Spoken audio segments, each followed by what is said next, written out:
Quiero compartir mi meditación. La meditación es en Mateo, capítulo 4, de los versículos 18 al 22, que es cuando hace el llamamiento de los primeros discípulos.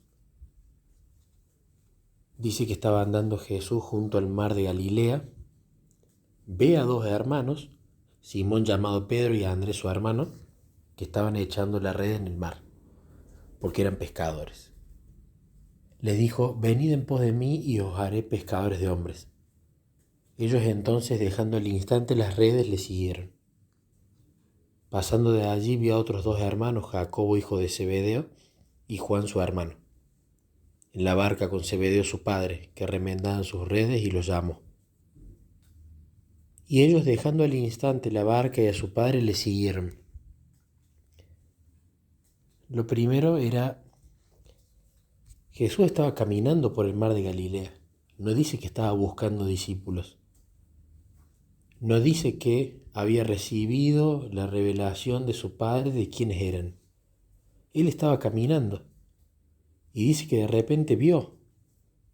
Seguramente en esa costa, en esa orilla, debe haber habido, no sé si cientos, pero quizás decenas de pescadores.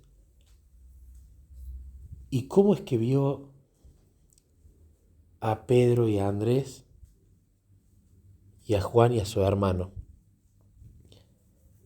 Claramente, de nuevo, creo que una vez más se ve la relación que tenía Jesús con su Padre estrecha. En la madrugada pidiendo el Espíritu Santo. La Biblia habla mucho de que Él se levantaba en la madrugada. Y la madrugada, la definición del diccionario es antes que amanezca. Y pasaba a veces largas horas en comunión con su Padre. Me imagino hablando seguramente de muchísimas cosas e intercediendo por muchas otras. La Biblia habla de que Jesús oraba por sí mismo, pedía el Espíritu Santo seguramente para sí mismo, y luego oraba por el resto, que creo que justamente es un buen ejercicio a seguir nosotros. Primero oramos por nosotros, pedimos el Espíritu Santo para nosotros. Y luego, cuando tenemos el Espíritu, intercedemos por los demás, porque además el Espíritu es quien nos ayuda y nos impresiona de orar por esta persona, orar por esta otra. Hoy, por ejemplo, cuando estaba a la mañana pidiendo el Espíritu Santo, hablando con papá, pidiéndolo para mí, explicándole los desafíos que se vienen en el día. Después empecé a interceder por los más obvios, por las personas que amo, por mi familia. Pero cuando uno recibe el Espíritu, cada tanto se te vienen personas a la cabeza que vos decís: ¿por qué se vino esta? Bueno, el Espíritu quiere que intercedas, habrá que interceder. Entonces Jesús, seguramente por la comunión que tenía, cuando los vio a Andrés y a Pedro, probablemente fue impresionado por el Espíritu Santo, por esa comunión que él tenía, y dijo: tengo que llamar a ellos. Tuvo la convicción que eran ellos. Tuvo la convicción, al punto que ni siquiera les hace la pregunta a él: ¿quieren formar parte de mis discípulos? ¿Quieren seguirme? Agarró y les dijo: vengan en pos de mí, síganme, digamos, ¿no? Y los haré pescadores de hombres. Y fijémonos que ellos eran pescadores, tenían habilidades de pescadores, y quizás su carácter, su personalidad, estaba forjada para ese empleo, para ese trabajo. Y Jesús no, les podría haber dicho simplemente: vengan en pos de mí, síganme, y nada más. Pero Él se adecúa al momento en el que estamos y a la actividad que realizamos. Es como si a mí me dijese: vení, Nicolás, seguime, porque yo, que soy desarrollador de software, que hago programas de computadora, vení que voy a hacer que ahora programes la mente de los hombres o desarrolles la mente de los hombres. A mí no me va a decir: vení que te voy a hacer un pescador de hombres, porque no tiene sentido, está fuera de contexto. Entonces, Él usa siempre las habilidades que nosotros tenemos y la personalidad, porque si bien nos cambia el carácter, respeta la personalidad, lo orienta para su obra. Pablo, que era celoso, ferviente, colérico, esos defectos de carácter, esa personalidad, Jesús no agarró y la transformó y se terminó, sino que Pablo orientó esa terquedad, ese celo, pero ahora para la causa de Jesús. Lo mismo con las demás personas. Él no te cambia la personalidad, sí disuelve los defectos de carácter a través de su comunión, pero vos no perdés la personalidad que tenés. Porque si así fuese, todos seríamos iguales cuando seamos glorificados. Y si bien vamos a tener algo en común, el amor por Jesús, el querer pasar tiempo con Él, el querer hablar únicamente de Él, que es algo que ya se tendría que ir notando en esta tierra y en nuestro estado actual, pero la personalidad la vamos a retener. Como así los rasgos físicos, si bien cuando seamos glorificados vamos a ser transformados de este cuerpo corruptible a una naturaleza incorruptible, y seguramente vamos a tener una naturaleza más perfecta en cuanto a lo físico. No vamos a hacer todo fotocopias, la misma cara, el mismo color de pelo, el mismo semblante. De la misma manera con la personalidad. Entonces, también me llevó a pensar por qué dejaron su trabajo, que era seguramente lo que les daba el sustento, tan rápidamente y se fueron. Porque cualquier persona podría haber venido y le podría haber dicho, síganme que los voy a hacer pescadores de hombres. Pero claramente el Espíritu no lo usó solamente a Jesús, sino que el Espíritu pudo obrar en las mentes de estos discípulos porque estaban listos para recibir a Jesús. Lo que no significa que ya estaban preparados para ser usados por Jesús, pero ya tenían su mente abierta y Jesús ya podía empezar a obrar ahí a través del Espíritu Santo. Entonces ellos decidieron seguirle. Y me lleva a pensar mucho en lo personal en el tema del trabajo. Cuando yo conocí a Jesús, lo primero que le decía era, que lo charlaba también con mi amigo Dani, era, hay ciertos empleos o trabajos que están como más relacionados a su obra.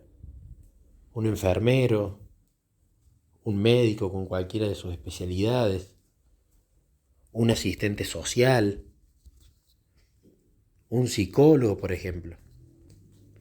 Pero yo de repente pensaba, yo hago programas de computadora, en el cielo no va a haber computadora. Y está bien que en el cielo tampoco va a haber dolor y enfermedad. Pero ahora Jesús sana al enfermo. Y muchas veces hay muchas personas que se entregan a Jesús en el lecho de muerte o cuando han pasado por una enfermedad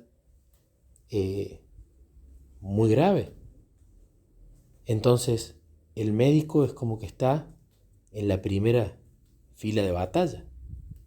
Un asistente social yendo a familias que tienen problemas, a niños que tienen problemas, y puede llevar la verdad ahí y que esa familia abra su corazón y que Jesús puede entrar y transformarla completamente.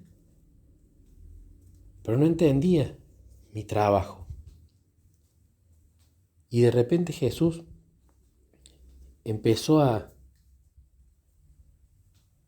vislumbrar, a mostrar en realidad más que vislumbrar, que en la industria en la que yo trabajo, la gran mayoría de las personas son ateas o agnósticas, no les interesa Jesús, son personas de las ciencias duras, son personas que creen más en lo científico que en Dios. Entonces pensaba, vení Nicolás que te voy a hacer un programador o un desarrollador de mentes. Y me ponía a pensar que realmente, como la batalla está en la mente, yo creo que realmente en el fondo todo el mundo cree que existe un Dios. De ahí que le interese o que lo quiera buscar es otra cosa. Pero el enemigo se ha encargado, quizás desde la niñez o con las experiencias que hemos ido pasando, de instalar quizás que a ese Dios no le importamos, o que hay que tenerle miedo, o que no sirve para nada. Entonces yo creo que el Espíritu Santo usa a sus hijos, porque en Romanos es muy claro que los hijos de Dios son los que son guiados por el Espíritu. El Espíritu usa a los hijos del Padre para reprogramar esas mentes, para borrarle toda esa porquería instalada y sembrada por el enemigo de que no son amados, de que no valen para nada, o de que valen de acuerdo a si se comparan con los parámetros de Satanás en cuanto a belleza física, conocimiento intelectual, estatus social, posición en el trabajo, etc. Y yo creo que en la industria en la que yo trabajo eso pasa mucho. La competencia, el egocentrismo, el querer constantemente saber más, el que es más inteligente es el mejor pago, es el que es más valorado. Y yo creo que esos son los trabajos de Satanás. La meritocracia para determinar lo que vos vales. Y yo no estoy en contra de la meritocracia, pero estoy en contra de que eso determine lo que vales. Me gusta cuando Pablo dice, el que no quiere trabajar que tampoco coma. Es decir, si tenés facultades para ejercer un trabajo y querés echarte a la vagancia, y bueno, las consecuencias van a ser que no vas a comer. Entonces tenés que hacer tu esfuerzo, tenés que hacer ese mérito, porque tenés las capacidades para ganarte el pan de cada día. Pero Satanás quiere el mérito como ídolo, como pilar de nuestra autoestima. Entonces me pone contento porque Jesús es un testimonio que todavía no voy a contar porque está en desarrollo. Y siempre es importante que todo testimonio y o confirmación en desarrollo uno no lo cuente, sino hasta que realmente sea producido. Pero tiene que ver con mi trabajo. Jesús está guiando. ¿Qué es lo que tengo que aprender? Entiendo por qué lo tengo que aprender. Y estoy muy esperanzado en que empiecen a suceder cosas para ver cómo a través de la comunión con Él llego quizás a ser utilizado de determinada manera para llegar a personas en la industria en la que yo trabajo a través del método de Jesús. Primero nos hacemos amigos, tienen confianza en mí y luego así abren su mente a lo que el Espíritu inspire a esta persona a decir y se puede empezar a abrir más a esa persona a la influencia del Espíritu y a conocer a Jesús. Así que me puso muy contento esta meditación porque definitivamente me ayudó a ponerme más contento porque es algo que quiero que haga mucho Jesús, que me use en el trabajo. Porque hay mucha gente que creo que es muy sincera, espiritual, pero le están pifiando en donde están buscando llenar ese vacío espiritual.